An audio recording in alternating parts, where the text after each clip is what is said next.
Hey, for friends. Kayla and Finley here. She was really insisting that she was part of this training today. So say hi, Finley.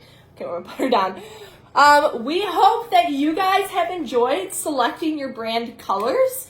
I hope you guys did a little bit of a deep dive on color theory. I know when I was in college and I took my first color class and then I learned there was an entire formula and an entire theory around color.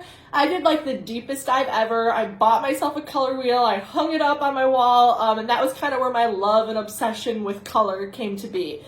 So we hope that us telling you a little bit about color theory and learning a little bit about it really helped you look at your brand color palette with a new set of eyes. Hopefully you added a few more colors in there. That way it's a little bit more versatile. And hopefully if you were new, you were able to have a starting place to create your own color palettes. So the second part of this challenge today is we are going to be talking to you about how you can start to utilize those color palettes. Because it's one thing to just have picked your color blue, but it's another thing to be using that blue correctly. So you might have heard of RGB, CMYK. I'm sure many of you have heard of Pantone colors. They've become very popular in pop culture recently, but there's actually a method and a color formula behind all of these, and there's a rhyme and a reason for what all these things are. So I'm going to start out with a little story because I'm sure, like my client, this has happened to many of you. So when I first was in business with Dox Design, I had a client come to me. They wanted some help with their packaging design.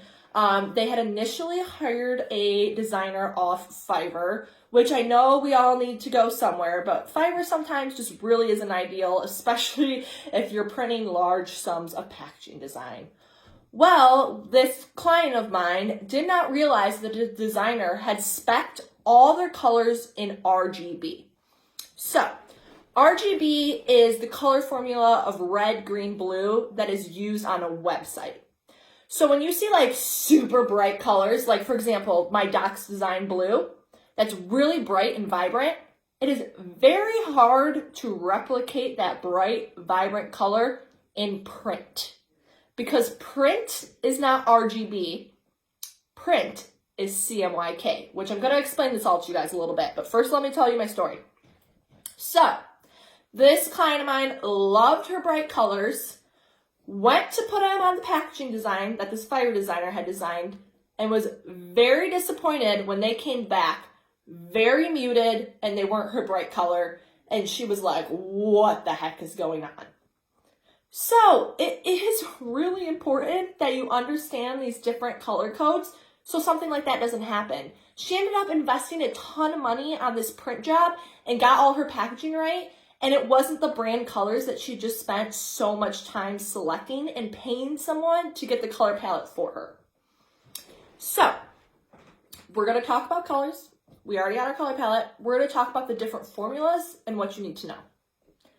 So the 4 things that we're going to touch on today in your challenge is to figure out these 4 things and to write them down. First are your hex codes. So this is the most common color code that is used with designers. It is a hashtag or a pound symbol with a string of letters or numbers after it.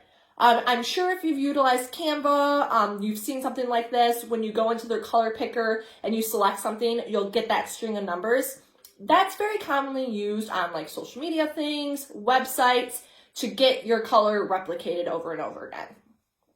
So that's number 1, your hex code. That's step 1.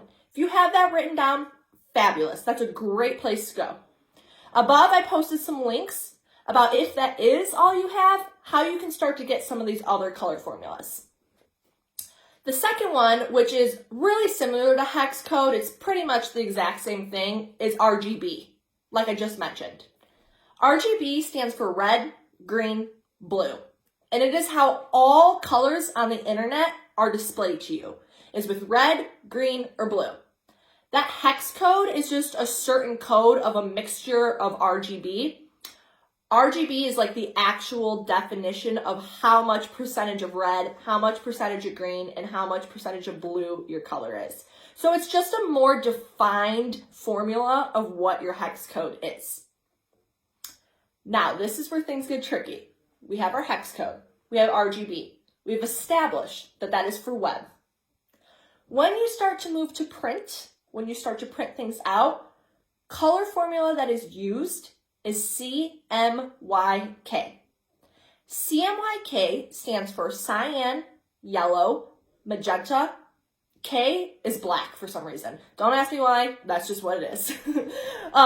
So when you are printing something out with a professional printer, not really your inkjet printer, but some inkjet printers actually nowadays do have the CMYK ink things.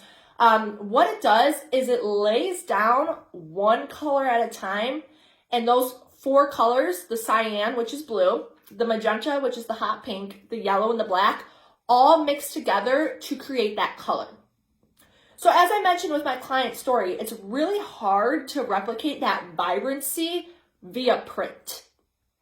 So your CMYK is the translation of what your hex code is in print.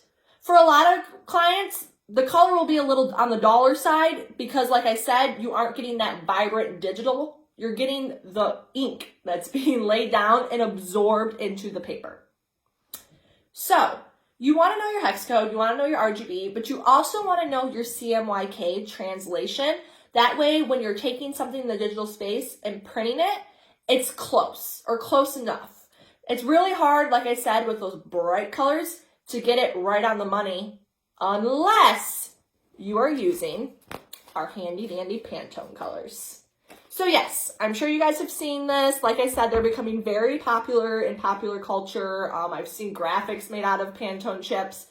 But the actual purpose of what a Pantone book is this is special ink that is created by a printer that doesn't use CMYK.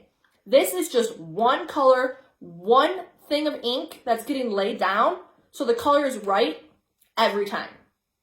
Now, as I mentioned, it's really hard to match things one-to-one. If I was to go in here and try to match my Dox blue, it's hard to find an exact one-to-one replication, but what a designer will do is find the closest match they possibly can.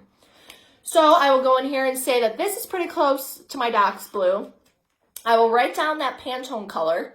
So when I go to get my business cards printed, that's one thing that I've had issues replicating my blue. I give my printer my Pantone color, and he is able to pull that ink and just use the Pantone color and not use the CMYK replication. So that's why Pantone colors are really, really important, because if you are a brand that's really owning a color and really like establishing, like for example, Home Depot or Tiffany Blue, they'll have their Pantone colors they're using to make sure that everything that's getting printed is consistent. Because not only that, printers across the board have different levels, they have different, settings. One might have their magenta way up, one might have their cyan way up. I had a client that got a bunch of trade show stuff printed and it had a blue tint to it, and it was because the printer that she was using had their printer jacked the cyan way up, so I had to communicate with them the Pantone color we were trying to match. And that's why the Pantone colors are so important, because they're universal across the board. Any printer, any designer can pull out this Pantone book, can look at it, and will be seeing the same color. Whereas if you're printing through 4 different printers, the blue is going to be different across the board. Or even sometimes on people's computer screens, it can be calibrated differently, and they could be seeing a slightly different version of the color. So, your challenge. Like I said above, I posted a few resources for you guys. I also posted a screenshot of just replicating or saying again what I just said, what's CMYK, RGB, what's print, what's web. So your challenge is to take the color palette that you just created, or your current color palette if you already have one, take your hex code, or whatever color things that you guys have, use the above resource and try to get all the other codes. Pantone actually has a fabulous resource online where you can match your hex codes and they will spit out a Pantone color that's a close enough match. So that if you don't have Pantone colors, that is also a great resource to use, which I'm also going to put above. So, you made your color palette yesterday. You understood color theory. Today, it's your job to write down all those color formulas. Your hex code, RGB, CMYK, Pantone. Scribble them in a notebook, put it on a note on your phone. just have them handy. That way, if you ever are in the situation where your business is growing, you're printing things, you have the right tools to give your designer or to give your printer, making sure that your color is consistent, because consistency is key, and on brand. Okay, fur friends, there you have it. Now, as we mentioned, tomorrow we are going to be doing another Facebook Live, going on here and picking our winner. And our winner is going to be getting a really fun prize that we are going to talk about tomorrow with you guys. So, if you haven't already and you have been following along to our challenge, add a friend to our group. Any small business owner, any dog lover, any solopreneur, anyone you think could benefit from hearing these trainings, add them to our group, tag them below, and then tomorrow we're going to be going live here, giving one of you guys, one of you lucky winners, one of our digital products, which I cannot wait to share with you guys. So, I want to say bye. Finley wants to say bye. Say bye, Finley. It's wet outside, so she's got a wet belly. Fur wants to say goodbye. Say bye. Bye, fur friends. We're so happy to have you as part of the group.